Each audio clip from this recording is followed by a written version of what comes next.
Anyway, so welcome, Jennifer, and I'm going to be talking about business writing and then the assignments that are related to the business writing. As I mentioned in my welcome video at the very beginning of this course, this class is broken into three sections. So section number one, or the first section, is business presentations and business communications in general, or managerial communications in general. The second module, which starts this week, is business writing. So we're going to be looking at writing specific business documents that happen in most workplaces. So things like a memo, things like emails, and things like letters. So we're going to be focusing on those three primary documents. So we're going to not only learn how to format those documents, because they all have a certain format that should be used, including emails.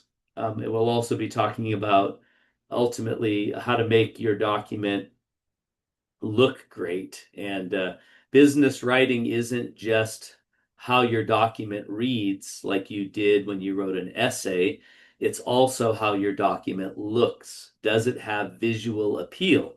And that's very important in business, because if it lacks visual appeal, people won't want to read it, number one. And number two, it makes you attractive. It makes your writing and your ability to communicate much more fluent and robust and attractive in the business environment if you can make your document easy to read. And that's kind of the idea when we say how it looks. So not only should it, again, be written with proper grammar and structure, it also should be very visually appealing to make it something your audience wants to read. So that's the difference. Now, when I talk about writing an essay, and most everybody that comes to this class, when they think of writing, they think of what they learned in English. So they're writing an essay, they're writing a document that is, again, has great grammar and punctuation and flows nicely and is well organized. Well, that doesn't go away. But if you remember, when you wrote an essay, it was typically a double-spaced document with a indent on the first line, and the whole document was nothing but double-spaced text all the way down. Well, business writing is completely opposite of that. It should be chunks of information on the page. So little chunks of information separated by a space, and those little chunks of information should utilize what we call text design. So headings, bullet lists, bold text, italicized text, anything you can to make that little chunk of information very easy to read, and even better, very easy to scan. So your eye can scan that little chunk of information and get the gist of it in just a few seconds, versus reading a whole document that's paragraphs long.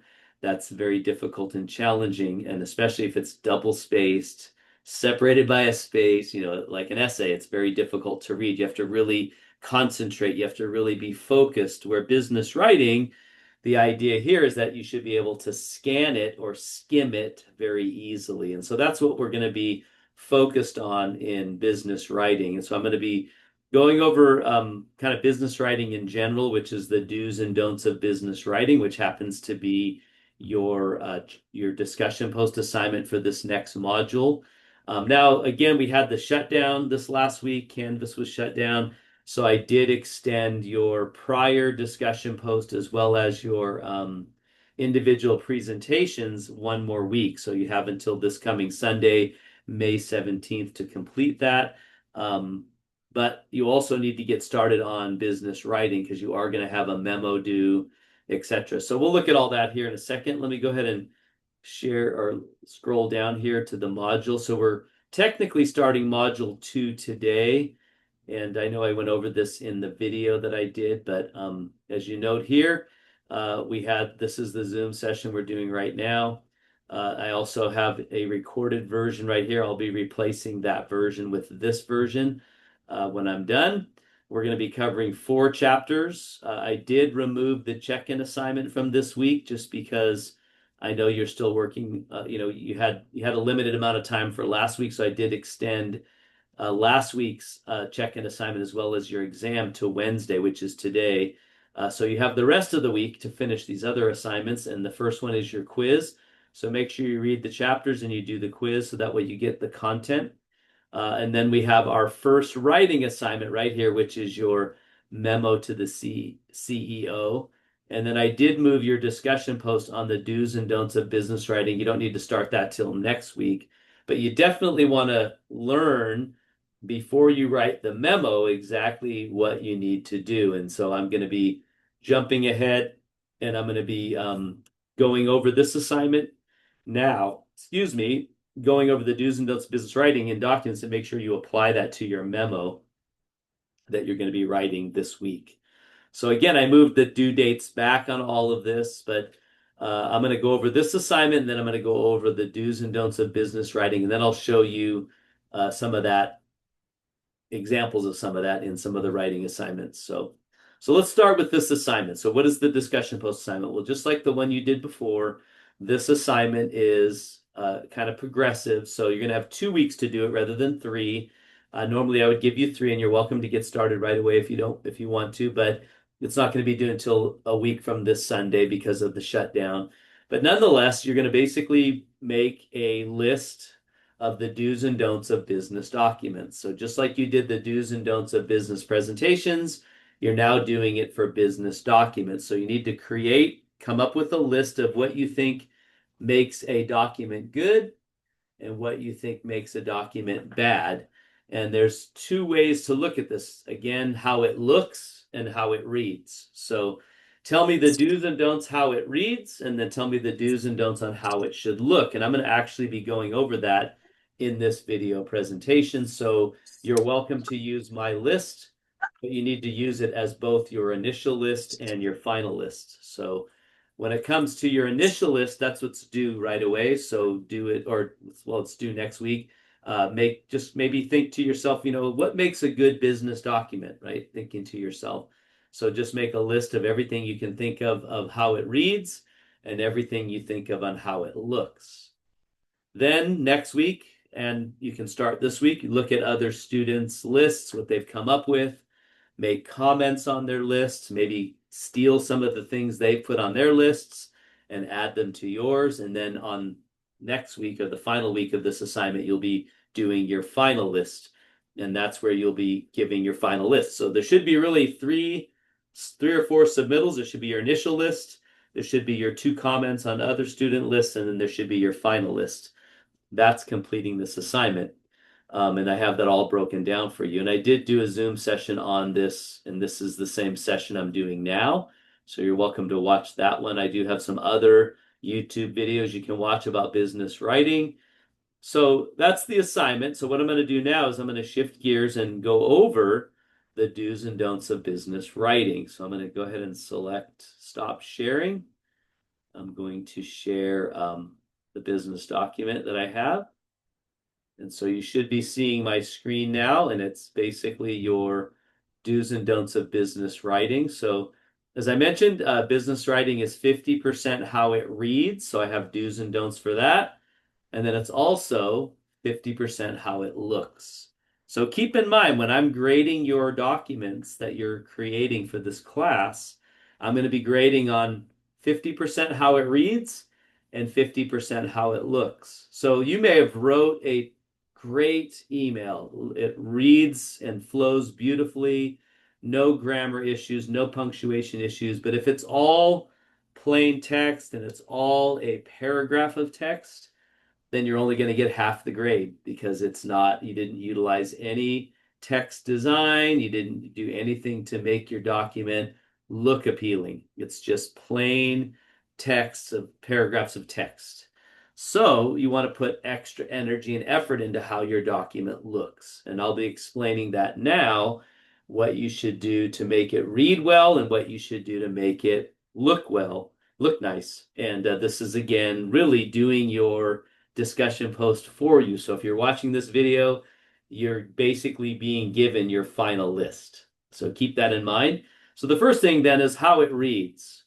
So when you're writing a business document, according to your textbook, it should be in a conversational tone. In other words, it should just be as you were speaking to somebody else for the most part. So it shouldn't be flowery. It shouldn't be too formal. It shouldn't be too informal. A lot of people think when I'm writing a business document, it needs to be very formal. It needs to sound business-like. Well, that's not necessarily true because you're sending emails every day, you're sending memos, and sometimes they might need to be written with a little more formality, but for the most part, conversational is your goal. And again, speak how you would speak to somebody.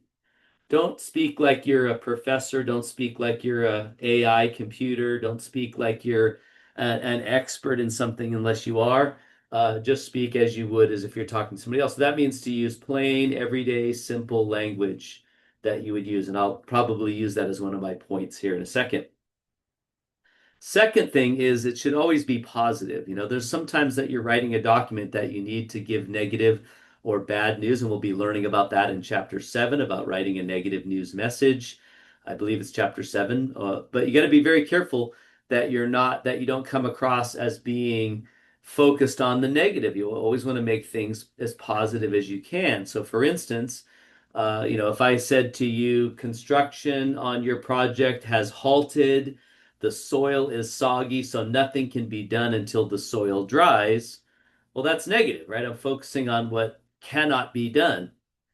Where positive language focuses on what can or will be done. So I could rephrase that sentence and simply say, construction will start soon.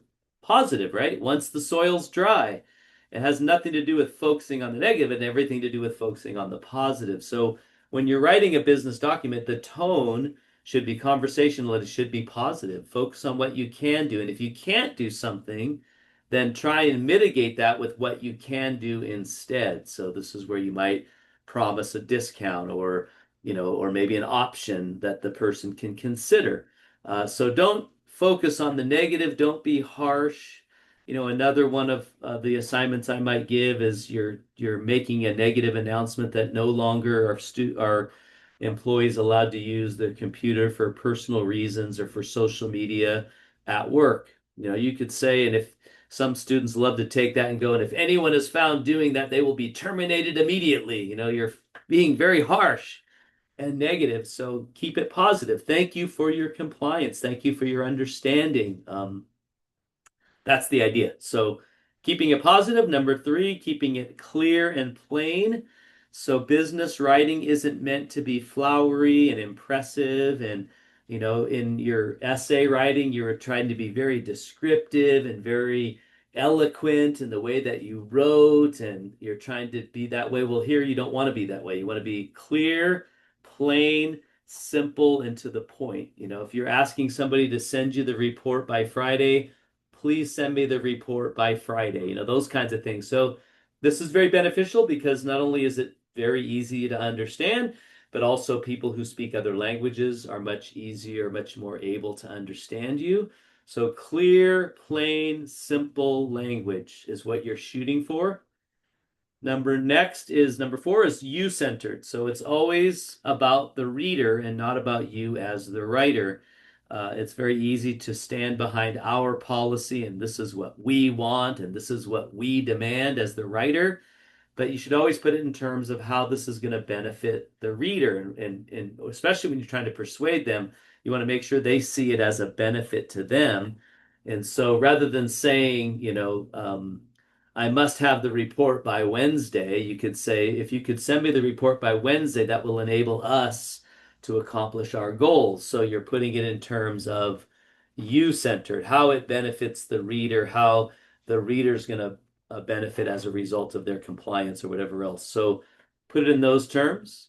Next, this is very important. It should be brief and short. Business documents don't have to be and should not be long, lengthy, drawn out, wordy, long, unnecessary statements, long, unnecessary paragraphs. Whittle it down to what's only needed to be said. Now, it doesn't mean you can't utilize some room for fostering goodwill and building positive relationships. But just be careful that you're not getting too wordy and you're trying to explain something and people are lost. Again, clear, plain, short, simple, to the point is the goal. And that's the thing. Every document, by the way, in this class that you will create should not be any longer than 1 page. If you've gone over one page on any of these documents, you are being too wordy and you're adding things that are unnecessary, and you should be able to edit that back to get to what is only necessary. And then change up your sentence type. So avoid long sentences. They should be short, simple sentences or maybe compound sentences. That's just adding and then another portion of the sentence, but don't have comma after comma after comma after comma where you now have a paragraph long sentence. That makes it very difficult for your reader to understand. It makes it unclear.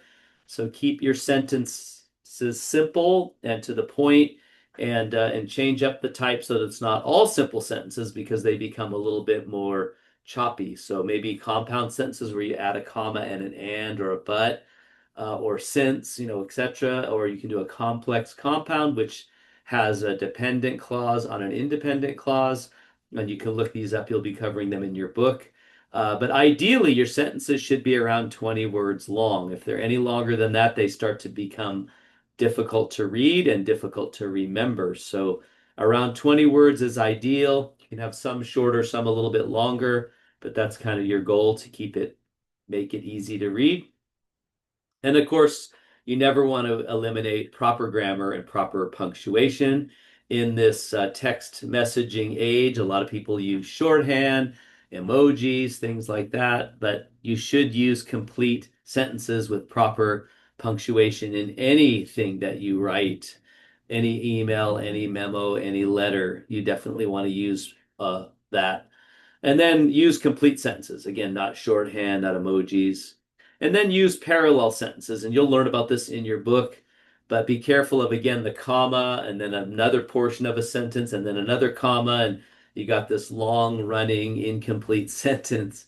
Make sure they're complete sentences. They're simple sentences. They're not run on sentences. They're not sentence splices. And you'll be learning about all those in your textbook as you read through. So that's pretty much it for business writing, how it reads. So again, this is all common stuff, but I think the unique things here is that it's positive, that it's conversational, that it's you-centered, and very important that it's brief, short, clear, plain, and to the point. Don't give me lengthy documents. Your book calls it economical. Business writing is economical. Now, why is all that? Because busy business people do not have time and they won't read long documents. So if you can make it short and brief to the point, they're much more likely to read it. And that's the goal. You're trying to communicate something. And if you can't get them to even read it, then you're not going to get the message across. So that's why it's important that you keep it brief and economical. All right, and obviously proper structure, have an introduction, have a body, have some kind of conclusion to all of your messages. And then, oh yeah, sorry, and then grouping similar ideas together. So again, if you're writing a document and maybe it ends up being a little lengthy, make sure that each paragraph has its own topic and that you're not reiterating topics from paragraph 1 later on in paragraph 3. Try and group all of your like ideas together so that it's very organized. And so you have structure, you have organization to your document, and it's not just you spewing on the page what you want to say. So that's the idea of making it easier to read. All right, now we get into how your document looks. So again, it should not look like an essay. It should not be double-spaced. It should not be indented. It should be chunks of information down the page. So that means you're going to use short, single-spaced paragraphs throughout your document. So even if you have a short document that's only 300 words, it should be 2 or 3 paragraphs that are just short, single-spaced paragraphs separated by a space. So again, there's chunks of information going down the page, and the eye looks at that chunk, and then it looks at that chunk, and it looks at that chunk. Again, a double-spaced, all-paragraphed page makes it very difficult to read.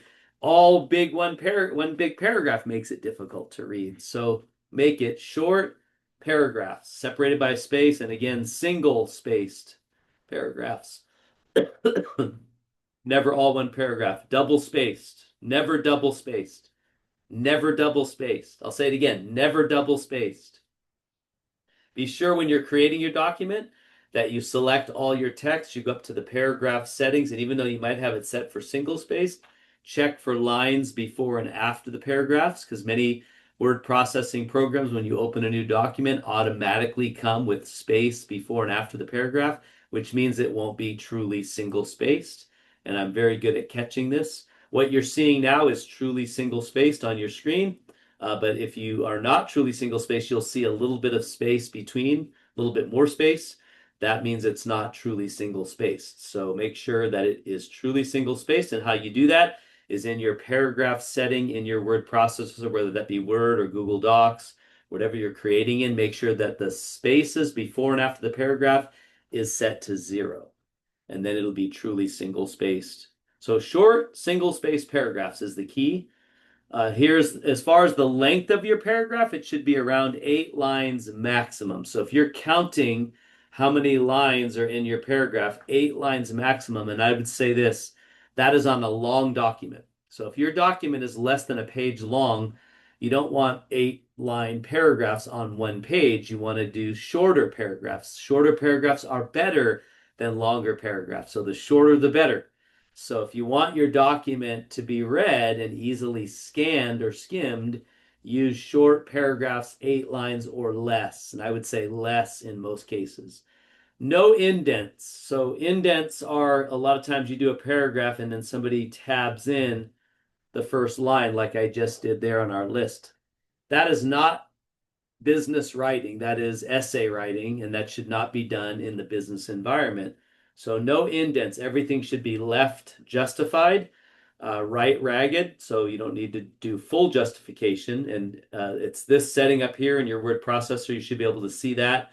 You can do the left and right justified. That's okay, but you definitely want to have everything left justified. Nothing tabbed in on the first line or any line unless it's a bullet list. That leads me to the next thing, which is, oops, sorry, proper formatting. So if it's a letter, it should be formatted like a letter, meaning that it should have the correct title block, return address or title or letterhead, or inside address. It should have the date line. It should have a salutation, hello, Eric Doucette. And then it should have the proper signature block at the bottom, whether there's a signature or whether there's a sincerely yours, Eric Doucette, here's my job title. So every single document has different formatting, and you need to make sure that your document is formatted like the document you are creating. If it's a memo, it has a title block but no signature block. If it's an email, it has a subject line and it has a full signature block with contact information. So each document will need to be formatted properly. So that's very important. Make sure you have the proper margins, the proper title block, and signature block in addition to the body of your message. The font size should be between a 10 and a 12 and no larger and no smaller. Your headings can be larger, but your actual body text shouldn't be any larger than a 12 or any smaller than a 10. Sometimes we're trying to cram a lot on one page, so we make it really small. That's unacceptable. Keep it between 10 and 12. Always use headings. Headings help put a title to all of your paragraphs. So if you put a heading over the paragraph and you name that heading appropriately, I can know what's in the next paragraph by the heading. And that makes it easy for me to scan. I can look at the heading and then I can read the words within the paragraph that you've made stand out by using text design. And now all of a sudden I've read and scanned or skimmed that paragraph in 5 seconds versus having to read it. That might take me 20. So now I've expedited my ability to read the document. That's why headings are very important. Not only that, but bullet lists and numbered lists are extremely helpful in making your document more readable and scannable and have a nice visual appeal. So utilize bullet lists, utilize numbered lists, and that's a great way to get people. They see the heading, they see the list, they can scan that list very easily. If you take everything that's in a list and put it in a paragraph, it's so difficult to see that it's even a list. So anything that can be listed, list it. And that's going to make it much easier for your reader and makes it also, again, visually appealing.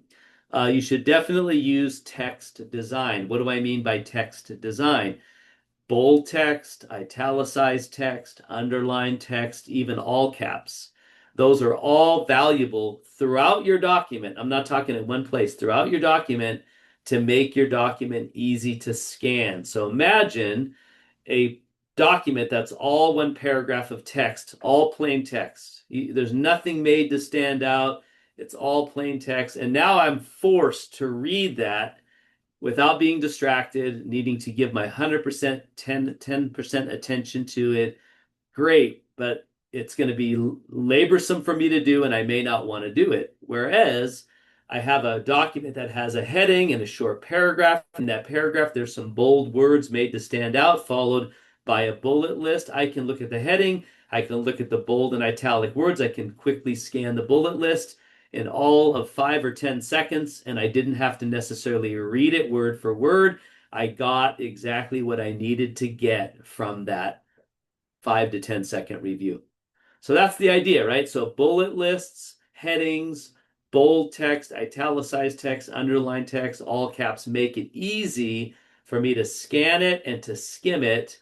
And it's what's called making your document readable. By the way, this is also very helpful when you're, online, when people who have disabilities, things like that, it makes it very easy for them to read your document. Again, maybe somebody has dyslexia and they have a hard time reading a paragraph. Now you've just made it a lot easier for them to scan your document because they're only looking for keywords and they're seeing the things that have been made to stand out.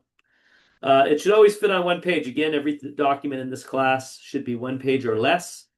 So if it's over 1 page, you're being too wordy. And don't use multiple pages in this class. Now, again, in general, however, you may have to, right? You have a longer document. Well, the rule of thumb is if you need to use 25 to 40% of the next page, then go ahead and use it. If you're only using 10 to 20, 30% of the next page, try and edit it down to 1 page. And your reader is going to be grateful that you've done that.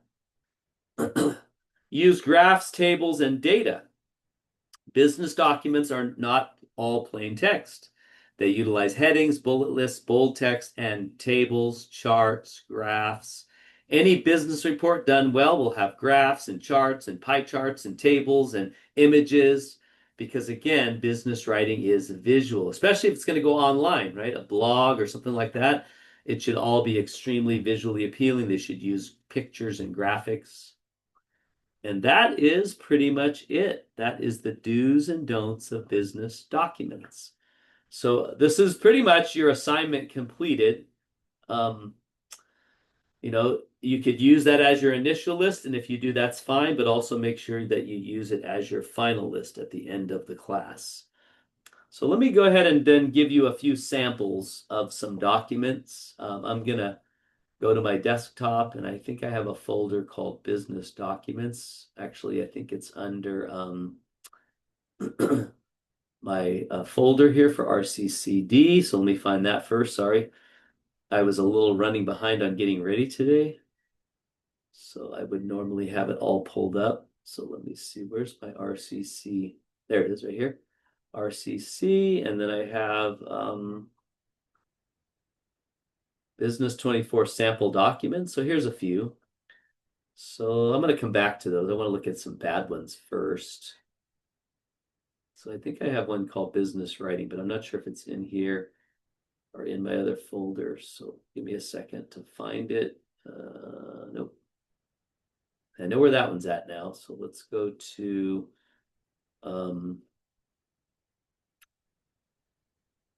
this class, Business 20. I'll do Business 24.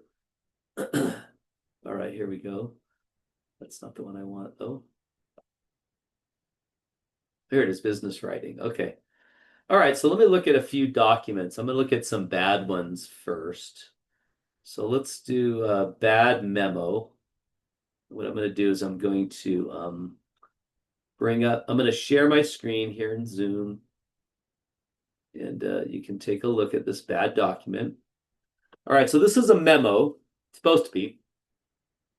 Should be able to see my screen now. And here you have what somebody might turn in as a memo. And right off the bat, it's somewhat formatted like a memo as far as the title block here. But a memo is always double spaced. Now, I'll say this once. I'll probably say it a bunch of times. The only thing in all of business writing that is double spaced is a business memo. So it really should look like this. That's a better way to format your memo. And then there is no signature block in a memo, just the initials of the author. But what I want to focus in on is this document. So we're going to focus predominantly at this point on how it looks, because it'll take too much time to focus on how it reads. But if you notice, it's all plain text, right? It's all two paragraphs. They didn't even put a space between the two paragraphs. So you get something like that. And because it's not super long, you're not maybe too worried about reading it. But imagine if that was a whole page of plain text. It becomes very intimidating and people don't want to read it. And they might even put it off or never read it at all. So they didn't utilize any headings. They didn't utilize any bullet lists. They didn't utilize any bold or italicized text to make important things stand out. They did use some all caps, so you grab that does kind of grab your attention. It says don't, so don't what? Maybe you don't recall. Okay. Anyway, so it's help. It needs a lot of help when it comes to visually appealing document. So let me stop sharing that. And let me go back and see if I can't grab another document. So here's another bad memo.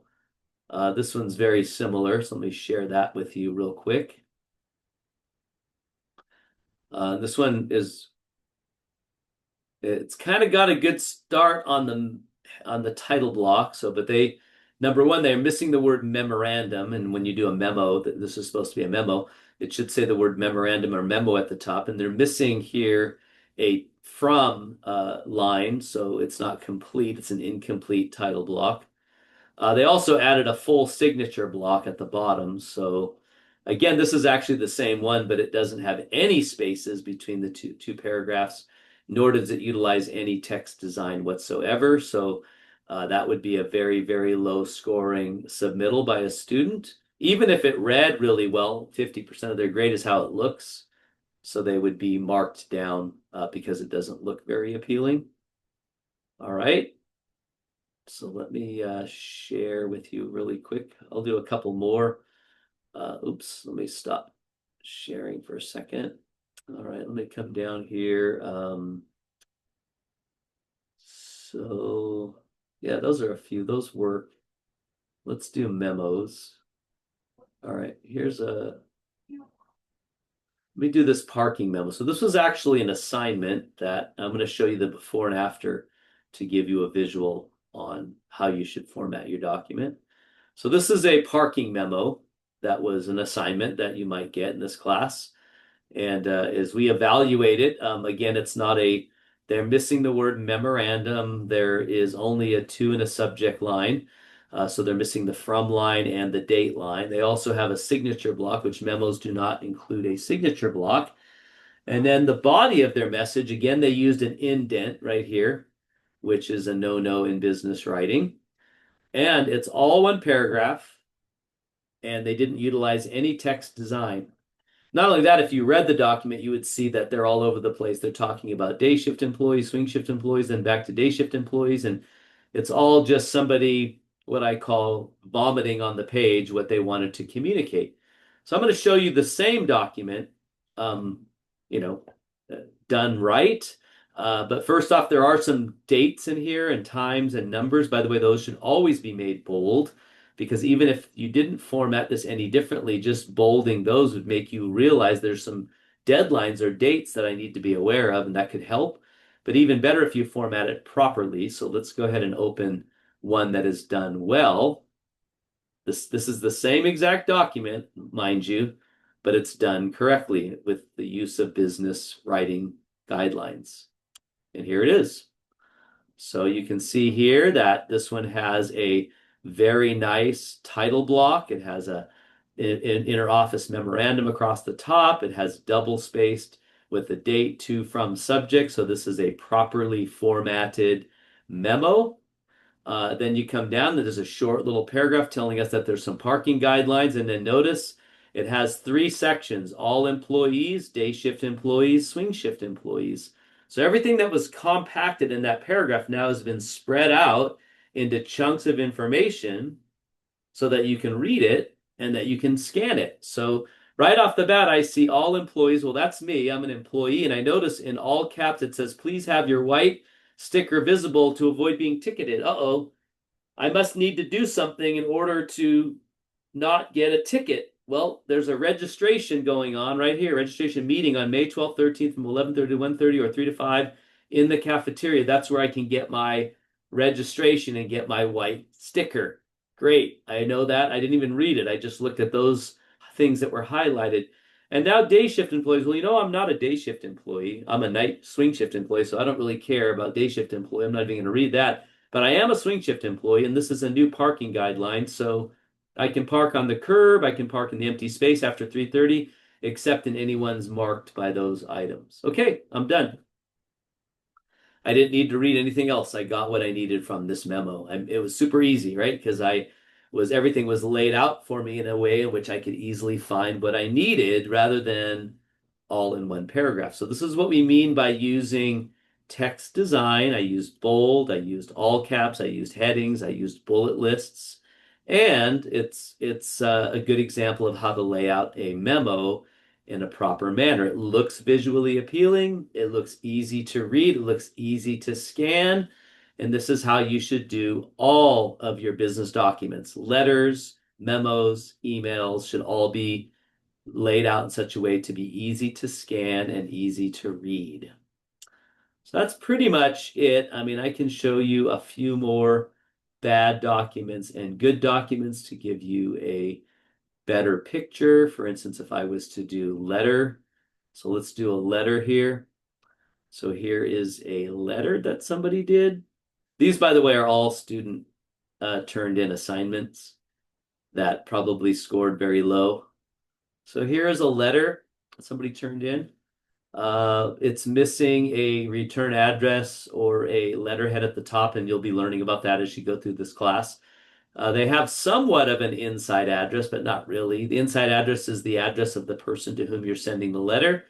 Then they have a salutation, which is Dear Doug here. A salutation, by the way, should always end in a colon, not a comma.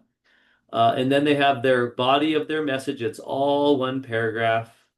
However, they did do a closing greeting right here, which is always great to do in a separate paragraph.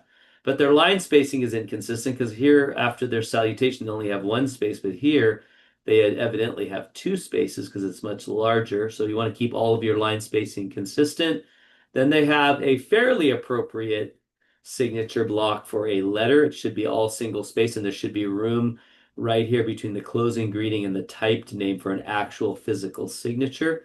But overall, this is a letter that's just lost all in a paragraph. And by the way, if you want to note, there are questions in here. Why not make your questions into an easy to read bullet list, right?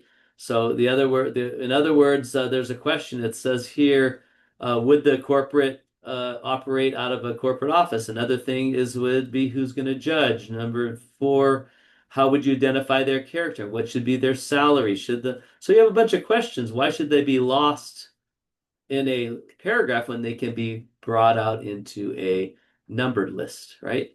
Now I can read each of these much easier, and they're much easier to scan. And by the way, it makes a checklist for your reader. And I would also add text design in there to make important details stand out in every question as well as in every paragraph. So again, this is a poorly done letter. I'll show you an example now of some good letters. These may be some of your assignments that you're going to be doing. I'm not sure. These are definitely assignments for my Business 24 class, but I'm going to come back down to them here. So let's look at a few well done letters. Here's a good letter. So again, this is a letter. It has a letterhead. Oh, I didn't share it with you yet. Sorry. Let's go letter. All right, so here is a persuasive letter. All right, so this may be your assignment. It may not be, but this is Skin Essentials. I have a letterhead at the top. I have an inside address and a date line, so it's formatted properly like a letter on the title block side. I have a colon at the end of my salutation, and then I have the body of my message. And notice it's not just all one paragraph. It's short paragraphs. There's some text design being used, some bold, some underline. There's a heading called benefits with a bullet list. There's something underlined that I don't want to miss. So right away, I can scan this and I can say, okay, there's something about improving employee satisfaction here. There's some benefits to doing this. There's some reasons why I should implement this. And then there's a now. So it's something that they're asking me to do now, has a beautifully written signature block at the end. But notice that it has all these elements of text design to make it visually appealing. And again, this is a letter. This should be true of any letter, any memo, any email. You should utilize text design to make it more readable. All right, I'll do another one. Here's a floating holiday memo, very similar to the one I showed you a minute ago on the parking, but this one's for a floating holiday. So let's take a look at that. So this one's very nicely laid out. It has a memo, has a nice title block, all double spaced, every line tabbed over after the colon. It's about floating holidays. What is a floating holiday? I can read that paragraph quickly. Here's some details. They can be taken anytime. There's no blackout dates. They don't accrue, so I got to use them right away. All right, I got enough. I'm being given floating holidays to use this year. I get 2 of them. And so I have a memo that's been sent out. I read it in all of 10 seconds. So all because it was laid out and formatted nicely. So that's pretty much it. That's what we mean by how your document reads and how your document looks. So any questions on any of that? Jennifer? We No, did no have questions. we did have Yenny in here for a while. Looks like they just left. So Yeah. all right, well, that's it. That's all I wanted to go over with you. So you're going to be writing a memo this week. You're going to be starting this do's and don'ts of business writing next week, but you could go ahead and get started since you already have the list. You're welcome to use that as your initial list, but remember, you still need to also upload a final list, even if it's exactly the same. Okay. You do that the following week. So, but that's it. Okay. So Good. have a great rest of the day, and thanks for joining me. You too. Thank you. Bye. All right, bye bye.